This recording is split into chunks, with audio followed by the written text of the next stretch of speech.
All right, everyone. This is the last part that I will talk about the most difficult problem, which is the Gordon growth uh formula. Well, let's first I will talk about Gordon growth formula, and then I will talk about the two stages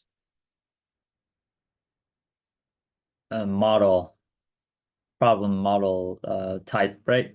So Gordon formula, you guys remember that it's a PV or is equal to DO 1 plus G by I minus G, right? And then D1 multiply 1 plus G, well, or D1 divided by I minus G. Okay. I will give you example right here. Let me give you this example. Usually the question will say that the dividend today is 100 and well, dividend today is $10 and then it's gonna grow for 5%. So 5% is it's gonna be 10, I think. So 10 multiplied by 0.05 plus 10. So 10.5. And then it's gonna be like that for 5% forever, right? When you find the present value, if you let's say the D1 we already find here is 10.5, right? If you use DO, then you have to know it's 10 multiplied by 1 plus 0.05. I is, let's pretend this is 10%, right? This is the discount factor, right? Discount factor. So 10% is 0.1 minus 0.05. If you use D1, then it just means this is D1, right? This one is D0. Okay. So D is stand for dividend. So usually in this type of Gordon formula usually involve dividend. It doesn't really matter, but I would tell you why I'm saying dividends. Okay, so 10.5 is, so this one on this side is equal to 10.5 divided by 0.1 minus 0.05, right? Okay, and that you will get present value. And where does the present value stand on? The present value is at time 0, right? That's how you find growth at time 0. That's how you find, that's usually when you find growth, Gordon growth type question. However, keep in mind, right? Um, keep in mind this because I'm going to go back into that. Okay. For the two-stage model, it's going to evolve two parts. First part is going to have irregular growth. So let's say it's dividend of 10, gonna grow, let's say 20%, which is 12, make it $12 next dividend the next year 1. And it's gonna grow, let's say 50%, right? Which is oh wow, $18. And then it's gonna grow let's pretend it's 10%. Well, let's pretend it's 5% forever. Okay. So my question for you is, this is going to be two-part, right? This is irregular growth, 20 and 50%. But then on this side, it is, you could see that this is Gordon form. This is a perpetuity growth. Perpetuity growth. right? So you can apply the formula, but which formula do you use? In this case, I can use the first one is DO multiply with 1 plus 0.05, right? Divide by what? Divided by, let's say the discount rate is to 10%, which means it's 0.1 minus 0.05, right? However, if you use D1, you have to know that this one right here is D1, right? And what is it? It's also equal to this, right? You kind of visualize into now that it's the same thing. Plus 18, so it is 18.9 divided by 1 minus 0.05. All right. I think at this point we should stay focused. 18.9 divided by 0.1 minus 0.05 is 0.05, right? So I just divide by 0.05. Okay, I got the present value of 378, right? My question is, how do I find the, so this one is, I call VO. I don't want to complicate you guys. VO is also present value, but it's just the present value at what point, right? It's gonna be right here at U2. This 378 will be the present value at U2. However, how do you find the present value at time 0? Okay. To simplify this, I will draw this for you guys to see. I will make it easier.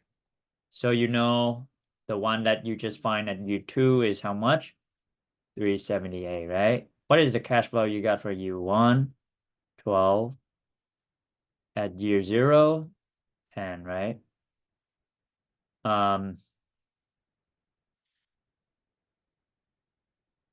One thing I want you guys to see is that at year 2, there's an 18, right? $18. That is something you have to put down as well.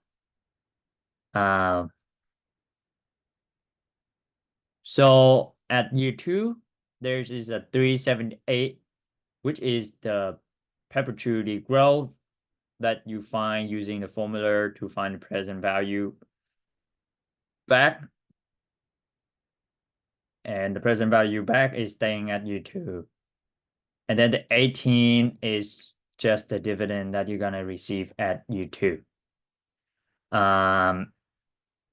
Look clearly up here again in the this kind of messy, but bear with me. I'll make sure you guys can see it. Okay, bear with me. Let me clean this up.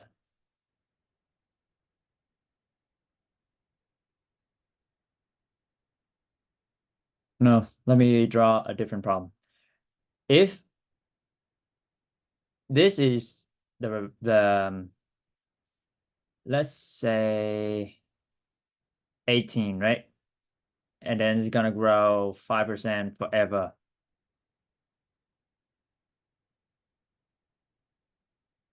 And it start at time 0, 1, 2.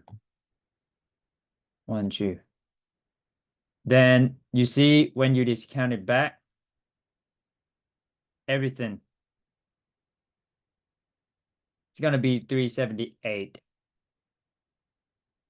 That is the answer. But why do I, over here, why do I have to add back the 18? This is the key point. This is so confusing, but this is important. It is because down here in this problem, the dividend, this is only specifically for dividend only, right? Any dividend you receive today will exclude out of the present value calculation. That's why down here, this problem, you only have 378, but you don't add back the 18. You don't. Because it's exclude the dividend that you paying, that you receiving today. This is only for dividend. Okay. Bear with me. Up here. Why do we have to add back 18? This 18 happened to be at year 2. It's not today. Today is at year 0. Right? And this is the dividend for year 0, right? What do we do with that? We exclude the number 10 from the calculation of present value. Okay, I hope you guys catch that. Let's start here. Okay. 378 plus 18 is the payment you're gonna get for, I'm gonna simplify this for you guys. So at year 2, there's gonna be the 18 dividend that you're gonna receive. On top of that, the 378 is the present value that you find for the Gordon formula, right? But it happened to land at year 2, so you have to add these two guys together. Okay. If the question is just happen to have 18 like this at year 0, is which means today, and then growing for 5%, like I tell you guys, then the present value is easily 378. You don't have to add back 18 because any dividend you receive today will exclude out of the present value. Okay, continue.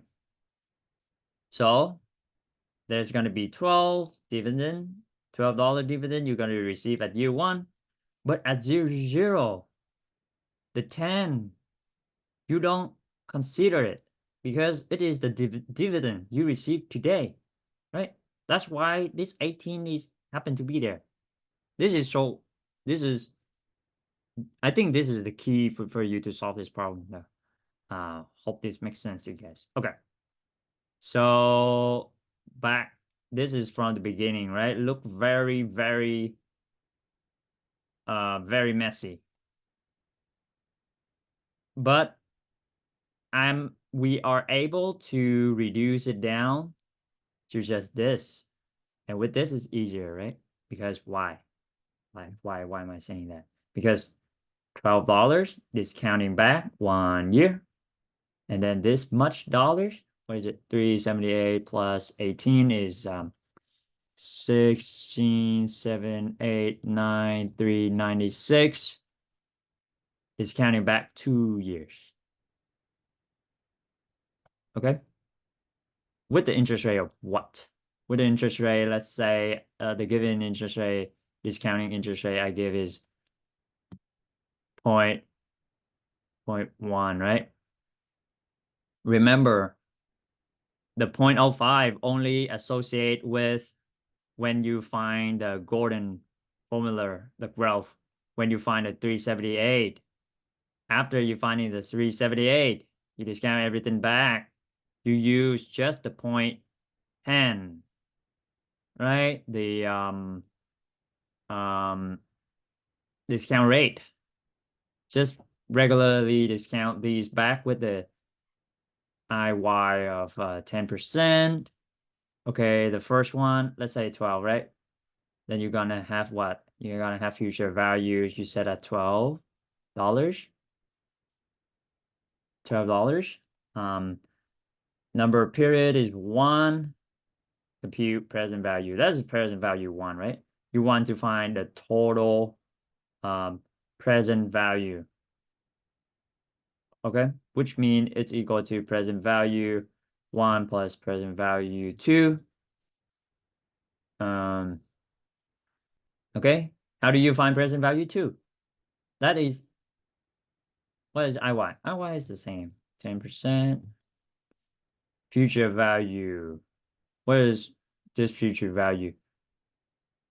The 378 plus 18 become a future value for period 2, which is 396 we find up here. Number period. I mean period to discount back. 2 times 0. 1, 2. Right? So number period is 2. Present value. Hit compute present value 2. And this is the answer. Okay. So I hope it's become more clear to you how to solve this. And like I said, this is gonna be one question like this on the test. Very, very tedious in my point of views. This makes people difficult to grasp with the most. But I think the key here is and identify that dividend, the dividend that you receive at time 0 is not considered into adding into the present value. You don't see at the end I'm adding back the dividend at time 0, right? No, that's not the case. And I hope this clear up. All right. Hope you guys doing well.